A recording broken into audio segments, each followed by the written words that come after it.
micrófono al fiscal Gómez. Bueno,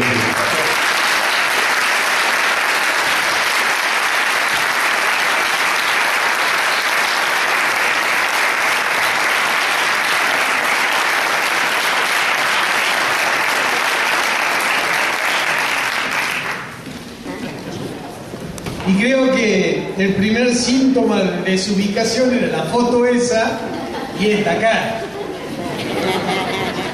Han pasado años.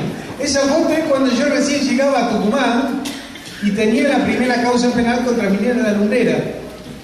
Y me la sacó un fotógrafo suizo, que vinieron a hacer una nota de cómo yo me estaba atreviendo a hacer una causa penal a Xstrata Cooper, que es la empresa dueña de Minera La Lumbrera. En fin, historias que no se cuentan.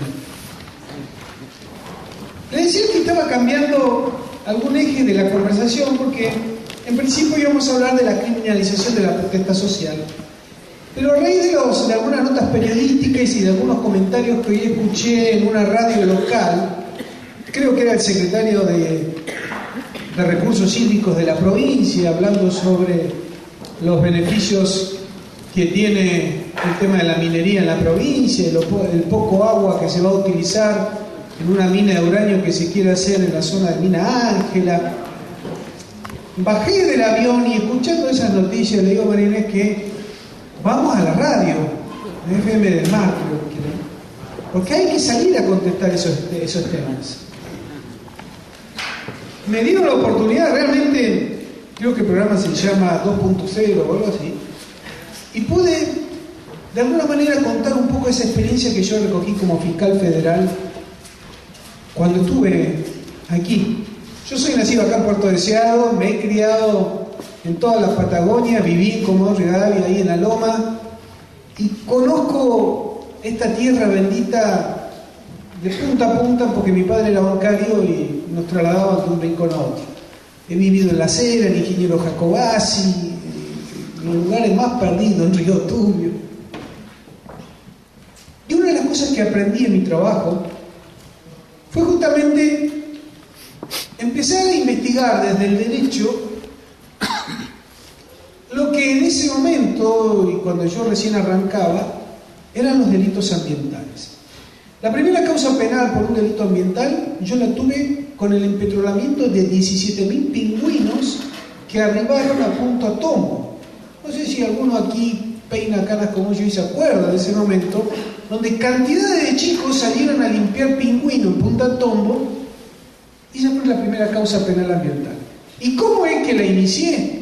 Bueno, porque me vinieron a hacer notas periodísticas desde el exterior y decían, ¿y dónde está la responsabilidad de los jueces? ¿Y dónde está la responsabilidad de los fiscales que no investigan este empetrolamiento de pingüinos? Esas preguntas aún hoy están presentes en Chubut. ¿Dónde están los jueces? ¿Dónde están los fiscales? Que no se investigan los delitos ambientales en Chubut. Y una de las cosas más importantes que aprendí en ese ejercicio de ser fiscal aquí tantos años fue a través de distintas causas por delitos ambientales que iniciamos acá en Chubut y que lamentablemente no pude terminar en ningún caso. Porque bueno, después concursé, me fui al norte y la historia fue otra. Pero les voy a contar algunos de los casos para que ustedes vean lo contaminado que se está, lo grave que es la contaminación ambiental en Chubut y la poca bolilla que se le da. El caso de los pingüinos fue patente y fue muy interesante porque se trabajó en equipos en donde había desde especialistas en mareas, capitanes de barcos de buques petroleros, constructores de barcos de buques petroleros, biólogos, especialistas en petróleo. Recogíamos el petróleo de la panza de los pingüinos para analizar con cromatógrafos gaseosos, identificar cuál era el pozo petrolero de dónde podía haber salido. Fíjense ustedes cómo a veces se busca y se puede hacer una relación de cadena causal y establecer quién es el culpable de esa masacre.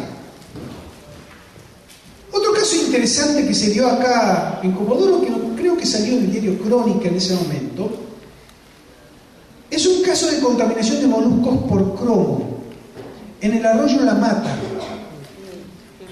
Y era porque había una pileta de cromo de cuando se hacían los cromados de esos paragolpes de auto, que estaba fisurada, filtraba, iba al arroyo La Mata y los moluscos estaban contaminados con cromo. Y había provocado un alto grado de enfermedad que no se sabía de cuál era el origen. Esa causa tampoco se terminó y hubo víctimas en ese expediente. Otro de los casos fue Mina Ángela, donde hoy se quiere hacer una explotación de uranio.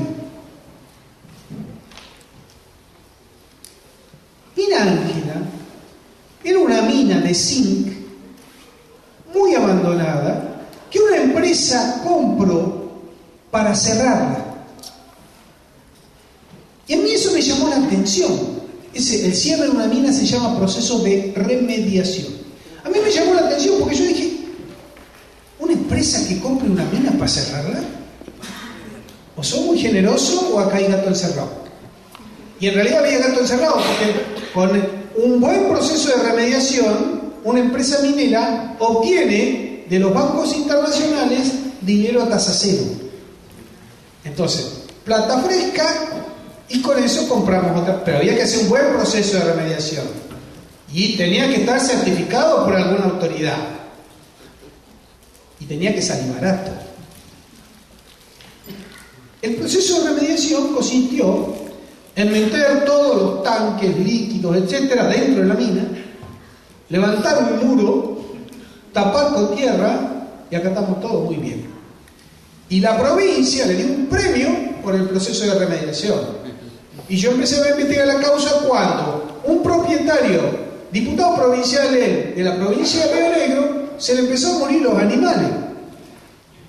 Porque el arroyo que pasaba por Mina Ángela en la temporada temporada de lluvias, donde el agua crece, inundaba la mina, salía toda contaminada e iba para el ingeniero Jacobasi en las lagunas Carilauque.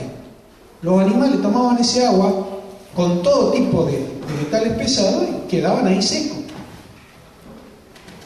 Esa causa penal tuvo una característica especial, de donde yo saqué una frase que hoy sigo combatiéndola y la sigo proclamando en todos lados, y me gustaría que a ustedes les quede grabada. Detrás de cada delito ambiental siempre hay un funcionario público corrupto. En esa causa penal yo aprendí que el secretario de Minería había sido colmeado. ¿Por qué? Porque se habían olvidado, firmado en una fotocopiadora, el recibo de este secretario de Minería en favor de la empresa por la guita que la empresa le había pagado. Ese es el nivel de corrupción que tenemos. Y no le estoy hablando de la corrupción del norte que ni le cuento. Estoy hablando de la de Chubut. Si un emprendimiento como estas características tiene este nivel de coima, no quiero saber lo que va a hacer una empresa megaminera que quiere invertir en esta zona, como pasa en Catamarca, 1.700 millones de dólares. Puede comprar hasta los fantasmas. Mina Ángela fue para mí una lección de minería, porque, por ejemplo, descubrí que en ese marco del proceso de remediación, los equipos electrógenos habían sido vendidos a unas empresas mineras en San Juan. Los tanques con tóxicos y químicos habían sido vendidos en otra empresa minera en San Juan.